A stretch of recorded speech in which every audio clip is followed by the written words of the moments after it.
¿Cómo están todos esta mañana? Bien, amén, aleluya.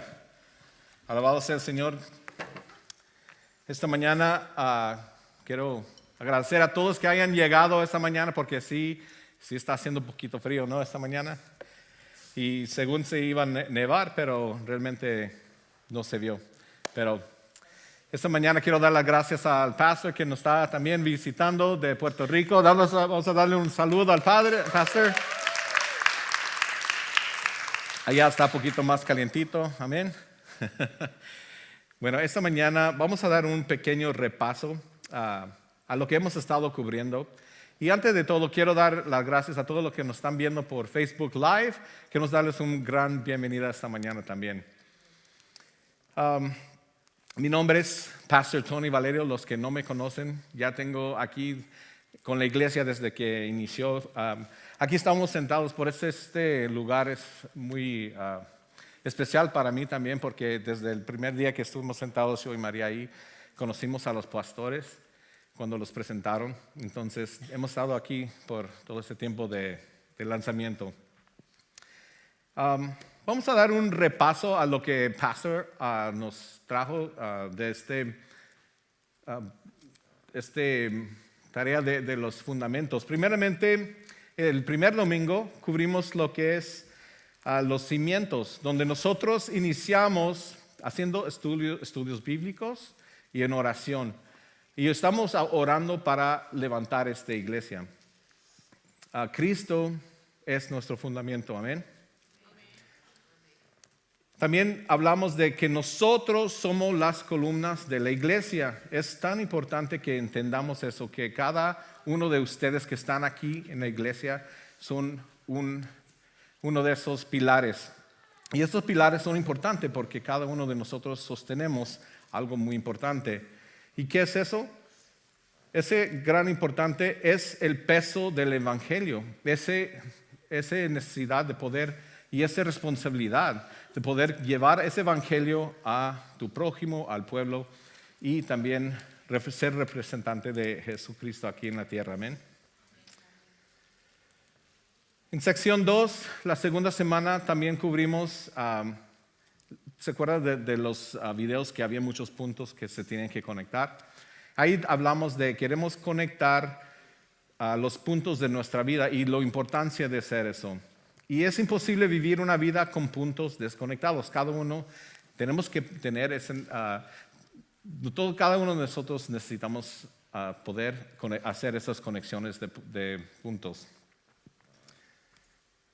Y luego sección 3, hablamos de los jardines. ¿Se acuerda? La semana pasada, Pastor habló mucho de la grama artificial, habló de un jardín y estuvimos analizando, realmente haciendo un examen de nuestro jardín interior. Y lo primero que se habló era que hay que hacer un plan de diseño. Hay que saber ese plan que es para nuestro jardín interno. Hay que limpiar ese jardín y quitar todo lo que no es útil y mejorar el suelo, lo que es la tierra. Sacar toda la tierra, darle vuelta a la tierra, fertilizarlo, para que cualquier cosa que plantamos ahí vaya a brotar y vaya a salir bien. Y al fin vemos un plan de redención, porque el plan de Dios desde la fundación del mundo siempre ha sido reconstruirnos. Él siempre ha querido tener esa relación con nosotros y siempre ha querido reconstruirnos. Y hoy vamos a hablar de la unidad. Y traje conmigo un platillo de cebollas. Este platillo de cebollas me recuerda mucho a una historia. Cuando yo era joven, mi papá siempre le gustaba trabajar en el jardín. Y siempre, cada fin de semana, yo sabía que no iba a ser un fin de semana de gozo, de salir a tener diversión. Ese fin de semana siempre iba a tener tarea y trabajo para mí. Y como yo era el mayor de todos mis hermanos, a mí me tocaba levantar a todos mis otros hermanos y animarlos a que pudiéramos trabajar, que algo fue muy difícil. Pues resulta un día que estamos trabajando Y mi papá me dio mucha tarea y cada vez que iba a tratar de hacer algo, que necesitaba levantar algo, le decía, hey papá, ven a ayudarme a levantar esto. Y me gritaba, échale cebolla. ¿Cómo que échale cebolla? Y luego le decía 2 o 3, échale cebolla. Ah, pues ¿cómo que échale cebolla, papá? Venga a ayudarme. Y luego, ok, me venía a ayudar. Luego otra cosa, había algo tirado, algo que teníamos que mover. Y, hey, ven a ayudarme porque está muy pesado. Échale cebolla. Y dices, ¿qué está queriendo decir mi papá con esto? Y al fin, así fue todo el día. Échale cebolla, échale cebolla. Y le dije, al fin del día le dije, papá, ¿qué es esto de echarle cebolla? No entiendo. Y él levantó una cebolla, estamos cenando y me dijo, mira hijo, esta es una cebolla. Y con la onion se hace la fuerza. Entonces, él quería decir, con la unión se hace la fuerza.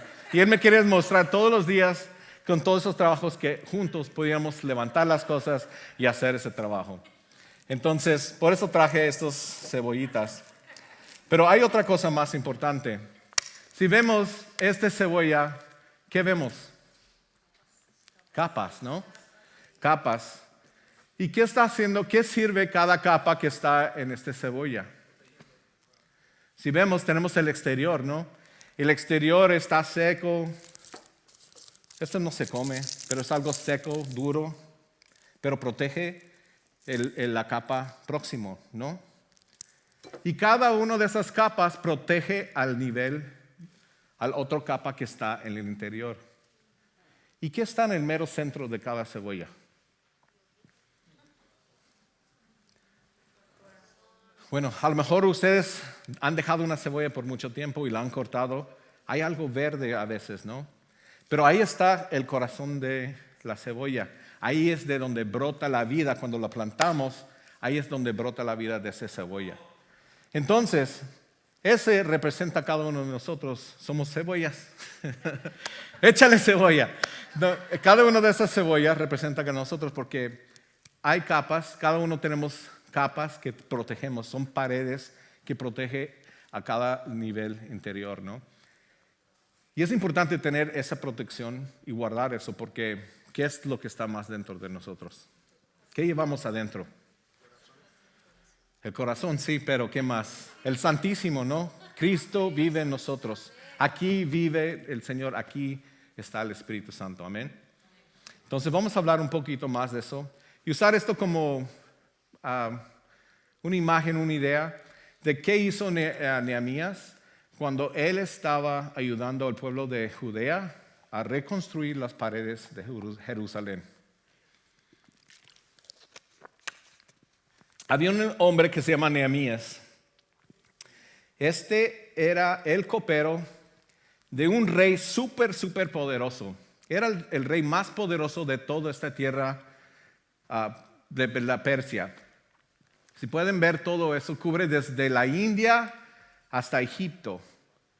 Es un gran reino, ¿no? Y suele pasar que Nehemías era el copero de este rey ante Jerez 1. ¿Quién sabe un poquito de la historia? ¿Qué es el trabajo de un copero? Lo han escuchado, ¿no? Hemos escuchado en unas cifras bíblicas que había un copero en la prisión y que él últimamente lo mataron, lo cortaron la cabeza, no me acuerdo exactamente, pero el copero es el que lleva el vino directamente al rey. Pero ¿por qué qué importancia tiene eso? ¿Alguien tiene algún concepto o idea? ¿Perdón? Sí, él probaba cada vez el vino para asegurar que estaba en buena condición. Si él notaba cualquier cambio que detectaba cualquier veneno que pudiera tal vez tener.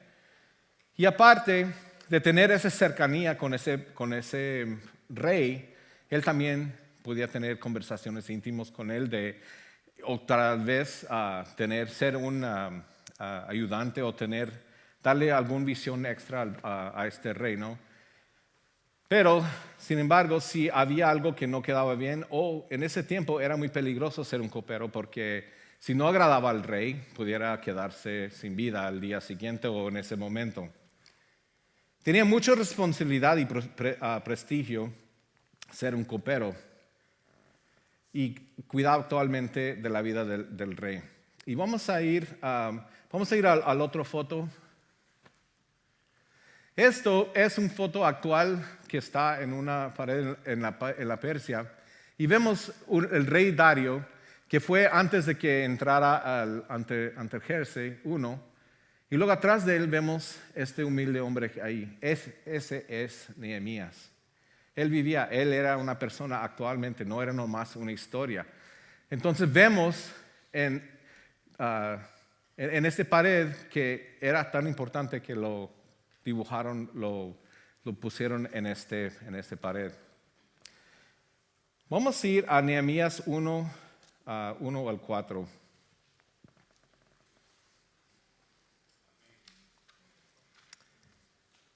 ¿Dicen amén cuando lo tienen? Esto está titulado La preocupación de Nehemías. Y aquí vamos a presentar a Nehemías porque antes en ninguna otra parte de la Biblia se escucha de Nehemías. ¿Y cuántos de ustedes han escuchado ese nombre antes?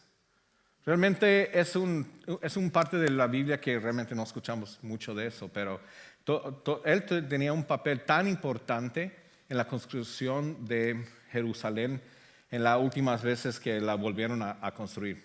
Vamos a leer aquí la preocupación de Nehemías por Jerusalén. Al finales de otoño, en el mes de Kisleu, del año 20 del reinado del rey Artajerjes, me encontraba en la fortaleza de Susa.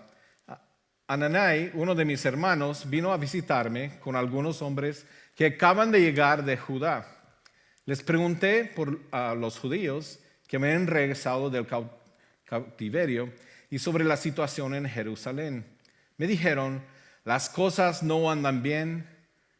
Los que regresaron de la provincia de Judá tienen grandes dificultades y viven en desgracia. La muralla de Jerusalén fue derribada y las puertas fueron consumidas por fuego. Cuando oyó esto, me senté a llorar. De hecho, durante varios días estuve de duelo, ayuné y oré a Dios del cielo. Qué triste y qué tan afectado se vio que él al escuchar esa noticia, ¿no? Y eso a lo mejor se les parece extraño. Si pueden regresar al mapa, si pueden ver acá, a lo mejor no se mira mucho, pero acá está Babilonia. Susa está nomás aquí de ladito. Y él estaba como a 150 millas o más lejos de esa área. Entonces, él estaba en la protección de un rey. Él tenía sus quehaceres diariamente. ¿Por qué le iba a importar eso, lo que estaba pasando en Judá? Vamos a orar, hermanos. Padre Santo, te damos gracias por esta mañana, Señor.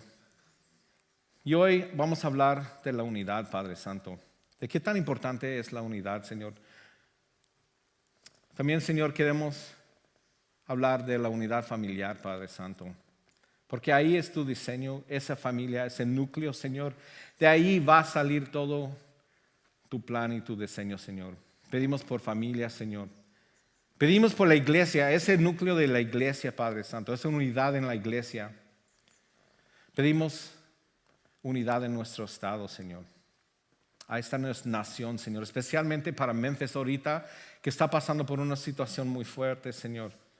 Pedimos por la unión de nuestro país, Señor, por las familias afectadas por los tiroteos, Padre Santo.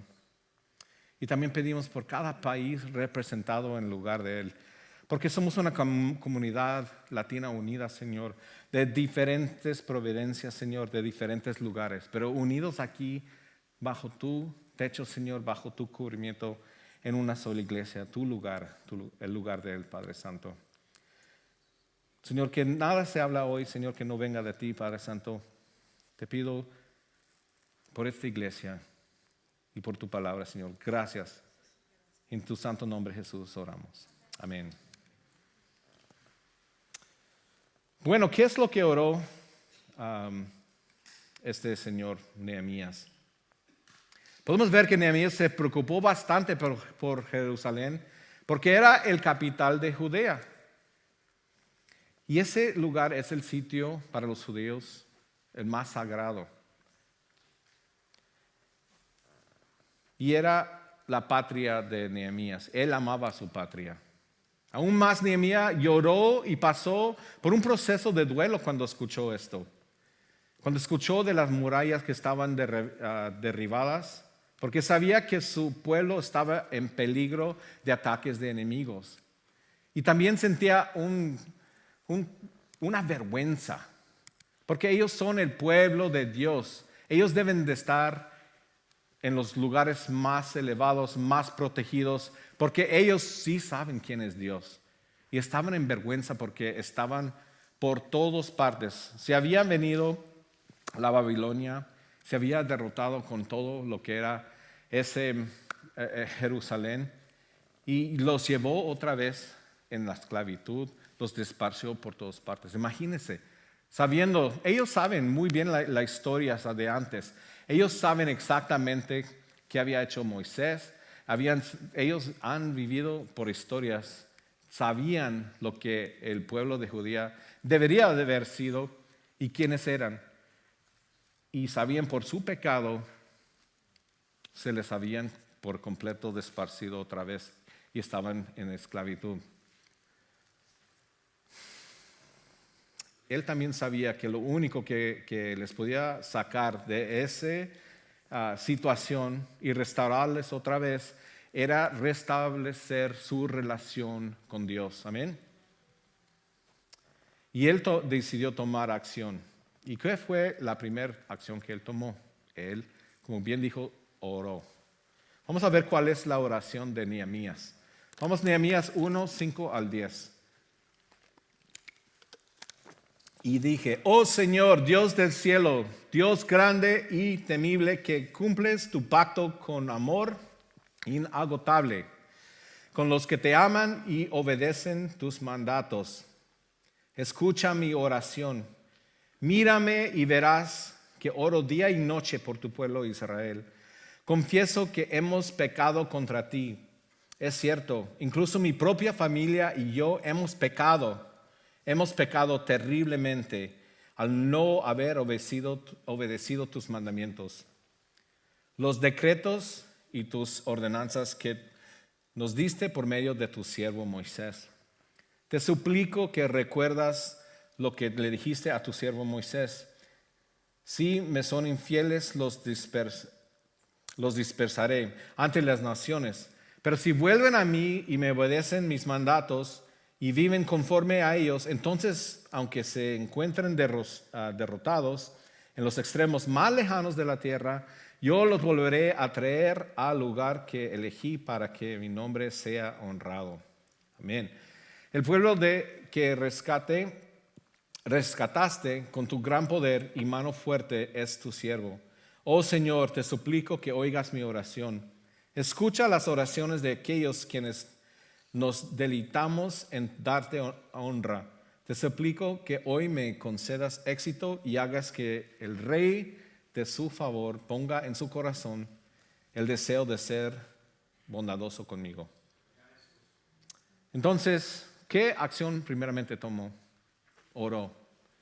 Y eso es tan importante como iglesia y la unidad, que tenemos que orar antes de tomar decisiones, antes de querer hacer y tomar cualquier acción. Y él sabía que era tan necesario hacer esa restauración con el pueblo. Lo más increíble es que Dios siempre está obrando, ¿no? Amén.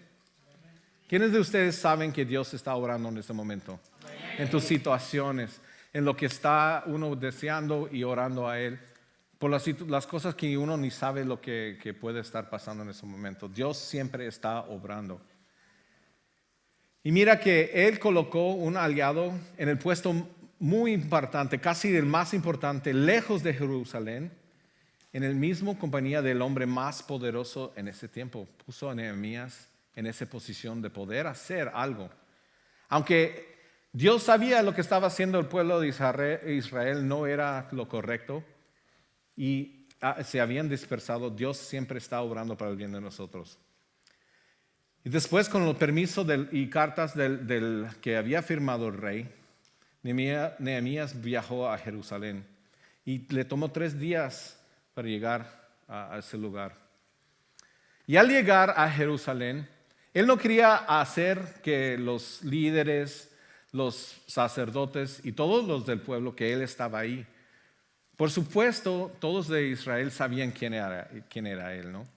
Él, como era en la mano derecha, el copero del rey, obviamente sabían quién era él, mucho más porque era judío. Pero él llegó sin avisar y duró 3 días mirando todo lo que, el estado actual de lo que es todas las paredes y las murallas de Israel. Él quería su propia evaluación sin ser influenciado por los líderes del pueblo. Después reunió todos los líderes y habló con ellos. Él tomó su tiempo para evaluar la situación. Y eso es algo que debemos de hacer. Cuando hay algo que estamos enfrentando o hay alguna situación, no queremos tomar decisiones rápidas. Hay que orar primeramente y hay que llegar y evaluar realmente qué está sucediendo en esa situación. No nomás llegar y hablar o tratar de hacer cosas sin saber realmente cuál es la mejor opción. Vamos a ver qué dice Nehemías a estos líderes. Vamos a Nehemías 1, 17 y 18. Pero ahora les dije, ustedes saben muy bien las dificultades en que estamos. Jerusalén está en ruinas y sus puertas fueron destruidas por fuego. Reconstruyamos la muralla de Jerusalén y pongamos fin a esta desgracia. Obviamente ellos sentían esa desgracia. Pues les conté cómo la bondadosa mano de Dios estaba sobre mí y acerca de mi conversación con el rey. Y de inmediato contestaron todos. ¿Qué contestaron? Sí, construyamos las murallas. Amén. Entonces, así que comenzaron la buena obra. Entonces, obviamente ellos estaban listos para un líder, listos para poder reconstruir esa muralla porque ahí venía la protección. Y otra vez se pudieron sentir seguros de poder volver a construir como un pueblo. Pues manos a la obra. Jerusalén y fue una ciudad muy grande, con muchos caminos. ¿Podemos ver el otro dibujo que muestra todas las paredes? Si pueden ver aquí está el templo y aquí está toda la muralla. Y vemos que hay muchas puertas. ¿Y para qué son esas puertas? ¿Por qué tenía tantas puertas? Como era un pueblo muy grande y era el centro de muchos caminos, en cada puerta había una salida por ejemplo, vamos a decir, una carretera. Por ejemplo, una ciudad aquí, con las carreteras todos llegan a un cierto lugar. Pero si se pueden imaginar, si pusiéramos una muralla por toda la ciudad, pues hubiera puertas por donde están cada una de esas carreteras, ¿no? Entonces, hay muchas, por ejemplo, está la puerta de ¿cómo se llaman? Los ovejas. ¿Qué hacía ahí? ¿Para qué era esa puerta? Ahí traían todas las ovejas para el sacrificio. Aquí en la puerta de pescados era donde estaba el mercado, donde se traía toda la pesca para que se pueden compartir esas y vender. Y acá también se ve que la puerta del basurero. Imagínense, en ese área todos del pueblo llevaban la basura para ir a quemarlo en esa área. No creo que me gustaría vivir en ese lado de la ciudad. Pero cada una de esas puertas no nomás era una protección militar o una protección a la ciudad, representaba una área donde se puede pasar las personas del pueblo. Bueno, en este caso, si se pueden ver, hay muchos colores en este mapa, ¿no? Cada nombre que se mira ahí es un nombre de una familia, un grupo de personas que trabajaron en esa muralla. Y cuando tomaron esa decisión de vamos a levantar y restaurar esas paredes, imagínense que todos de un día para el otro estamos diciendo, hermanos, vamos a ir afuera y vamos a construir o levantar esta muralla.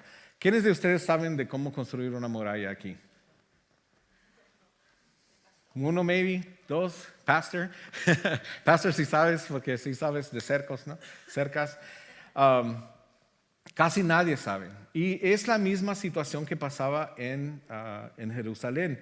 Tenemos pastores, líderes, familias, hijos, madres, padres, hermanos, gobernadores, plateros que trabajaban con el oro.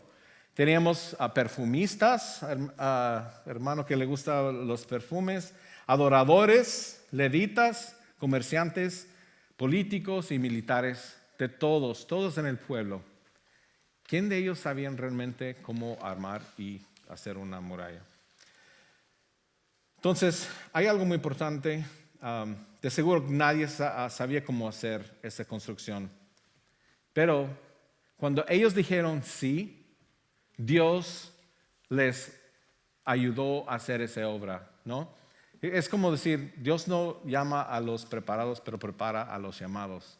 Entonces, en ese momento, Dios les dio la sabiduría, los recursos, la materia prima y dirección y líderes en cada lugar para ayudarles a levantar esta muralla. Entonces, ¿quién aquí quiere decir que sí a ayudar a construir esta iglesia y seguir construyendo? Amén. ¿Quiénes de ustedes saben exactamente qué van a hacer para esta construcción en este momento? No sabemos. Día a día cambia, puede ser que se necesita aquí o se necesita allá, cuidado de los niños, uno nunca sabe. Pero cuando nosotros decimos sí, eso prepara tu corazón para que Dios pueda trabajar contigo, para ayudarte a levantar esta construcción. Amén.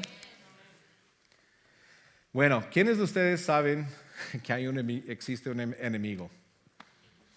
Y tal y cual estos mismos tenían enemigos y gente que no estaban de acuerdo con esta construcción. Las dos personas más notables se llamaban Sanballat y Tobías. Sanballat era el gobernador de Samaria y Tobías era el gobernador de Transjordán. Era áreas muy cerca de ahí. Una cosa muy interesante es los humanitarios y los judíos realmente nunca han sido realmente amigos y siempre los judíos los veían como personas secundarias porque se habían mezclado con otros pueblos y otras personas no los consideraban como judíos puros. Entonces, a través de mucho tiempo los samaritanos se sintieron eso y se sentían un poquito rechazo del pueblo de Judea. Entonces, cuando vino Babilonia, hizo toda esa destrucción, quizás ellos se alinearon con ellos, con el enemigo, ayudar a destrozar ese pueblo tan bello. Porque aquí, al ver como Sanballat era el gobernador de la Samaria, los de Samaria quedaron encargados después de la destrucción de todos los terrenos, de toda la gobernación de Judea. Entonces, imagínense, eso era otra parte de la vergüenza que sentían los mismos judíos, ¿no? Anyway, en ese tiempo ellos se levantaron y no estaban de acuerdo porque realmente al ver que el pueblo de Judea se estaba levantando otra vez, ellos se sentían amenazados. Ellos estaban encargados de la tierra, habían tomado control del territorio judía desde el exilio. Y el enojo de ellos salió del miedo por el aumento de la población judía que pudiera tomar poder de nuevo. Porque ellos pudieran sentir que podían perder sus posiciones que habían hecho durante este tiempo. Ellos querían usar burla para desanimar a los judíos. Querían ser una distracción y causar daño, incluso matar a Nehemías. Y ellos incluso mandaron falsos profetas a hablar con Nehemías para tratar de desviarlo, tratar de distraerlo. Lo importante aquí es, cuando nosotros tenemos distracciones, cuando nosotros sentimos que el enemigo venga contra nosotros, ¿cuál es nuestra respuesta a esos ataques? ¿Qué es lo que hacemos? Y ahí realmente es lo más importante. ¿Qué es lo que hacemos cuando hay esos ataques? Vamos a ver en el capítulo 4 de Nehemías. No voy a leer específicamente, pero él respondió primeramente con oración. En 4:4 vemos que él hace una oración a Dios, suplicando a Dios que ayuda, que no permiten que estos enemigos pudieran vencerlos. En 4:14 él anima al pueblo, él habla y va y siempre está en contacto con el pueblo, animándolos. Vamos a seguir la construcción. No hagan caso que vayan a venir a querer pelear con nosotros. Siempre estaba animando al pueblo. Otra cosa que hizo, él armó al pueblo. Cada familia, cada miembro que estaba ahí obrando en esa muralla tenía un cuchillo, tenían flechas, tenían espadas. Todos se estaban protegiendo unos a otros mientras que se estaba levantando esa muralla de nuevo. Otra cosa muy importante, él identificaba y protegía los lugares débiles. Si él veía que había un lugar débil, donde una familia o tal vez era un lugar que todavía no habían avanzado mucho con la pared, él mandaba más respaldos a esa área para proteger esos lugares débiles. Entonces podemos tomar de esto de Nehemías, cómo reaccionaba con estos ataques. Él no fue a reclamarles. Él no quiso empezar a levantar voces contra ellos. Él no murmuró. Él no hizo nada más que lo que Dios le estaba haciendo y lo que él veía que él iba a mantener el enfoque en la obra. Él no se dejaba distraer porque venían rumores de que venían a atacar de aquí. Él no se preocupaba de que le querían llamar para hacer juntas para tratar de matarlo. Él ignoró todo eso y mantuvo su visión y enfoque en la construcción. Después, ¿cuánto tiempo creen que les duró arreglando esa muralla? ¿1 año? ¿2 años? 5 años, más tiempo, más. El milagro de aquí lo hicieron en 52 días.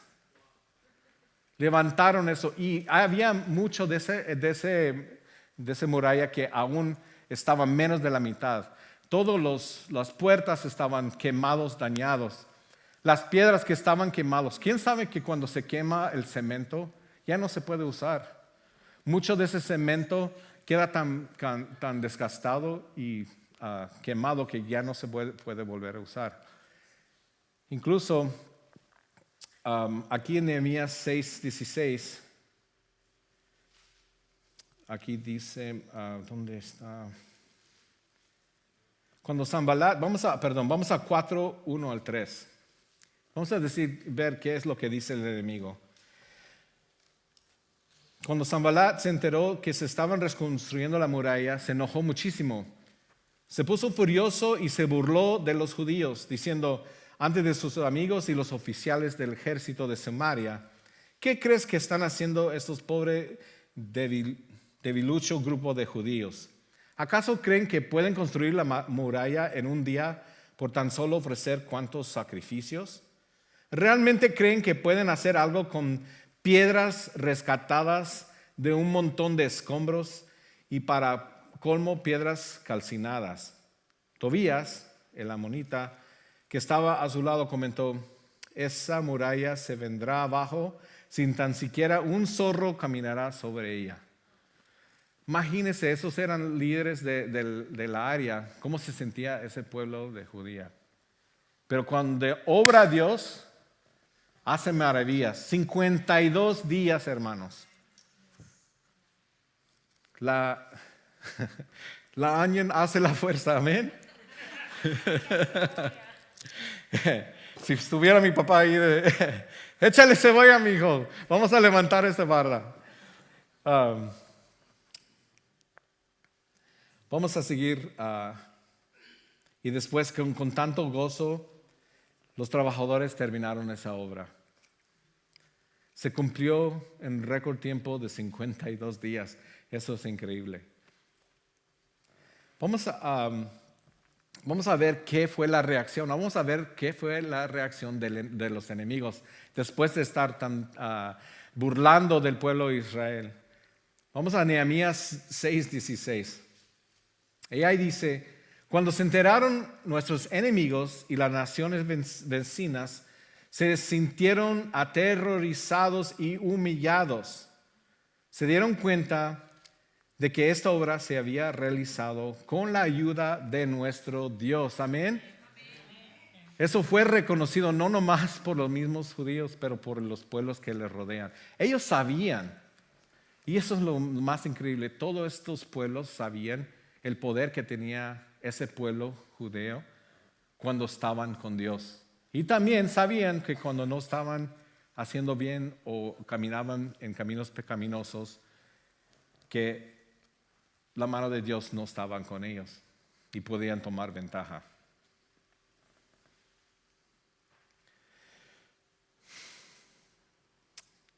Si vamos a Nehemías 8, yo sé que son muchos versículos. Nehemías, se habla de cuando Nehemías llegó a Jerusalén. Él encontró más que murallas caídos y rotos. Él encontró algo muy particular. Él encontró vidas y personas quebrantados, que estaban cargando bagaje, estaban lastimados, cansados, desplazados y viviendo en pecado. Y también se veían muchos judíos que se habían desparcidos, se habían llevado como esclavos, que ya no habían vivido por muchos años en su tierra prometida. Y durante esos 3 veces cuando vino Esdras, y otra vez cuando vino Nehemías, ellos iban y traían al pueblo otra vez a Judía.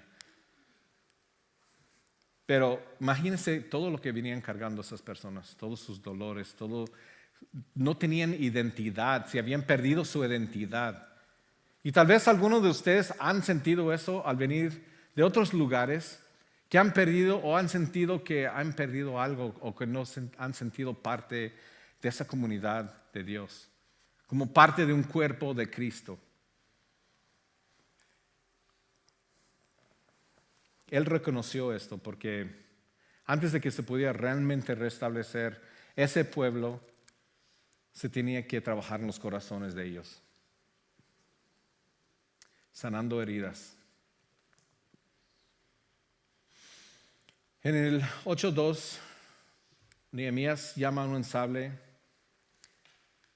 y llevó a Esdras. Esdras, que estamos hablando antes, era un sacerdote que había traído antes, hace 15, más o menos 15 años antes de que vino Nehemías, él había traído un grupo al pueblo prometido.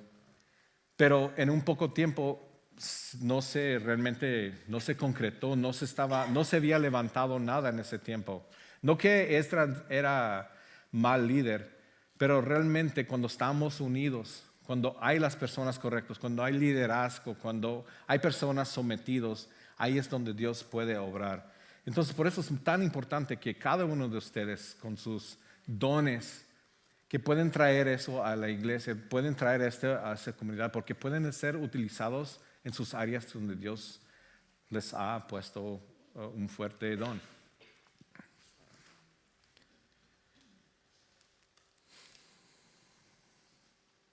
Algo muy increíble aquí que pasa.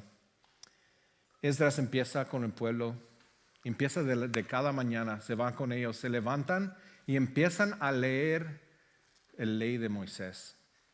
¿Y para qué hacían eso? ¿Por qué es tan importante leer la Biblia, leer la palabra? Todas esas personas ya habían estado afuera por mucho tiempo. Tal vez ya no iban a las sinagogas, ya no iban a la iglesia, ya no sabían su identidad, como había dicho. Entonces, ¿cómo podemos saber nuestra identidad en Dios? Es conociendo la palabra, retomando la Biblia, reconsumiendo esa palabra vivo. Amén. Y es lo que exactamente hizo Esdras. empezó a hablar de la ley día tras día con ellos. Incluso era tan importante y el enfoque tan fuerte que los mismos levitas del grupo iba con cada persona y querían asegurar que cada persona que era de edad de conocimiento, que podían conocer la palabra, entendían por completo, tomaban su tiempo a leer la palabra. Vamos al 8:9.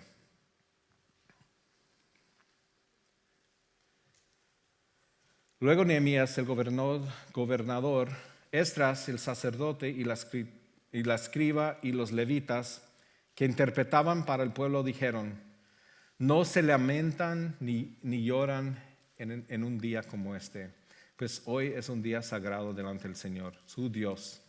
Pues todo el pueblo había estado llorando mientras se escuchaba la palabra del rey. ¿Por qué creen que estaban llorando? ¿Qué es lo que estaba diciendo la ley, la palabra de Dios? ¿Qué les estaba revelando en ese momento? Su verdadera identidad, su amor hacia ellos, dándoles guía. Ellos realizaban también dónde estaban pecando, cuál era el pecado de ellos mismos, revelando, escudriñando su corazón, revelando a los lugares más íntimos del corazón del pueblo. Estaban llorando, estaban siendo tocados a su corazón. Y ahí es donde comienza la restauración. Amén. En Nehemías 9, el pueblo unas semanas después, ya después de estar viendo toda la ley, Nehemías les dio un break. Les dijo: ok, vayan, había un pequeño festival que habían encontrado que no habían celebrado por mucho tiempo. Y después de tiempo de que pudieron contemplar, estar con sus familias, se volvieron a reunir. Pero en esto fue algo muy serio, porque aquí el pueblo confiesa sus pecados. Vamos a ir a sección 9:1. Esta vez ayunaron, se vistieron de telas áspera y se echaron polvo sobre la cabeza. Los de ascendencia israelita se separaron a todos los extranjeros para confesar sus propios pecados y los pecados a sus antepasados. Permanecieron de pie en ese lugar durante 3 horas mientras les leí la voz alta el libro del rey del Señor, su Dios. Luego confesaron sus pecados y adoraron al Señor, su Dios, durante 3 horas más. Duraron 6 horas. ¿Cuándo fue la última vez que algunos de ustedes duraron 6 horas alabando al Señor, diciendo nuestros pecados y otra vez adorando al Señor? 6 horas. Aquí vamos a estar que casi 1 hora y media tal vez. Eso fue la dedicación. 6 horas. Pero sin embargo, declararon sus pecados y fueron limpios de todos sus pecados. Amén. Y después decidieron obedecer Nehemías. Hicieron una promesa. Se volvieron a juntar y hicieron un pacto. No nomás un pacto verbal, pero hicieron un pacto por escrito, que iban a seguir las promesas de Dios, iban a seguir la ley, que se iban a comprometer a seguir la ley. Después de ese tiempo, tuvieron una gran celebración. Ellos celebraron y hubo una dedicación de la muralla en Jerusalén. Vamos a ir ya a ese último versículo, 12:27, por favor.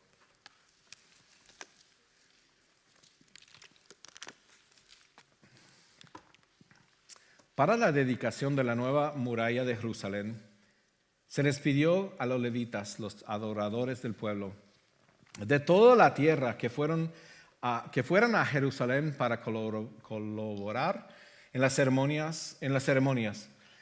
Debían tomar parte en la feliz celebración con sus canciones de acción de gracia y con música de símbolos, arpas y liras. Amén. Vamos a ver esa pared otra vez, el foto. La pared de donde la construcción, ese mismo. Ellos caminaron sobre toda la pared, alabando al Señor, caminando por cada parte, alabando al Señor, dándole gracias por la obra que había completado con ellos. Qué bello, ¿no?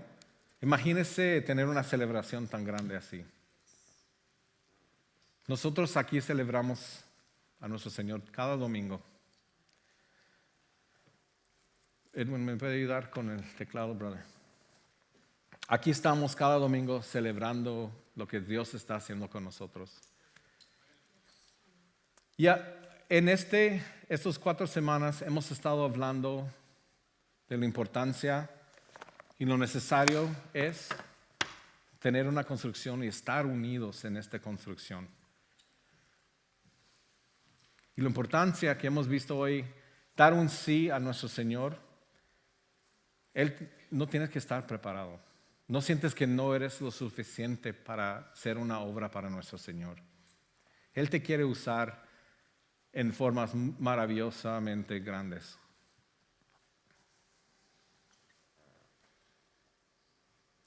En ese tiempo que hemos estado en la construcción y en ese tiempo que hemos estado creando esto, hemos visto un crecimiento bien bello.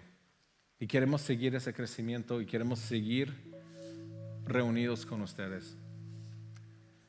Pero ese lugar ha sido un lugar donde Dios quiere utilizar para sanar heridas, sanar corazones también.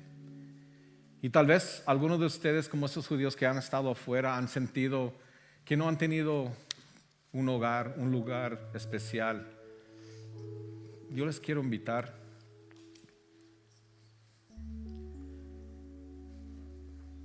Los quiero invitar que abren sus corazones esta mañana. Si podemos cerrar nuestros ojos, cada persona aquí en este lugar, si cierra sus ojos,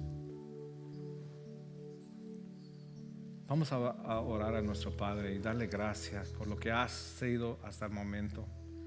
Esta construcción que se ha hecho, este nuevo lanzamiento de iglesia, que apenas vamos haciendo los cimientos, apenas vamos construyendo un poco a poco. Pero cada uno de ustedes representa una piedra en esa muralla. Cada uno de ustedes representa esa mano de obra y lo que se necesita para poder armar y proteger una iglesia. En esta mañana, ¿se ha sentido que no has tenido un lugar?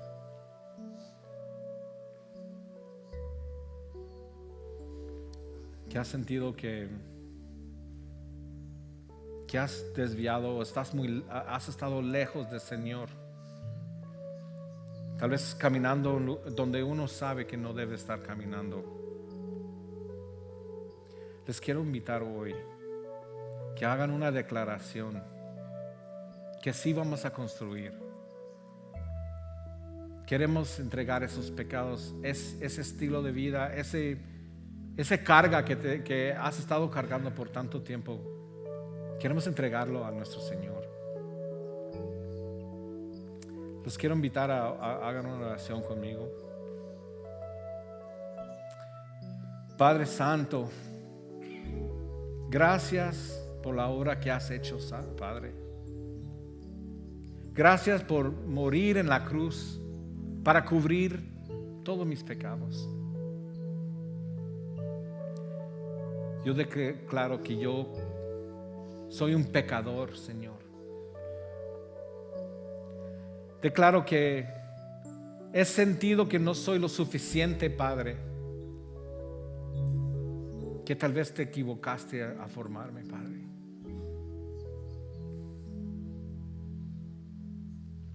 Perdóname, Padre. Perdóname mis pecados, Señor. Yo sí creo que moriste en la cruz por mí y por mi salvación. Y que tu sangre es suficiente, Padre, para cubrir cualquier pecado que he hecho en el pasado, Padre. Restáurame, Señor. Te entrego mi vida. Doy mi espalda al pecado para caminar contigo, Señor, a la eternidad, Padre Santo. Gracias, porque cuando Dios me mira a mí, no me mira a mis pecados ni a mí. Ve tu sangre derramado sobre mí. Gracias, Padre, en tu santo nombre, Jesús. Amén. Quiero invitar a los del cuidado pastoral que se vengan al frente. Y si alguno de ustedes tengan una necesidad de más oración, o quieren confesar algo, quieren liberarse de algún peso en esta mañana, que vengan a entregárselo al Señor.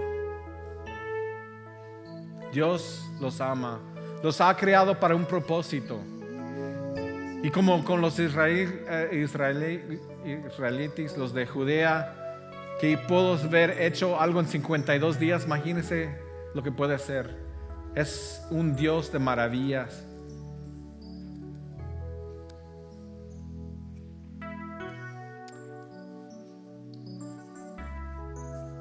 Quiero dar las gracias una vez más a los pastores de la casa.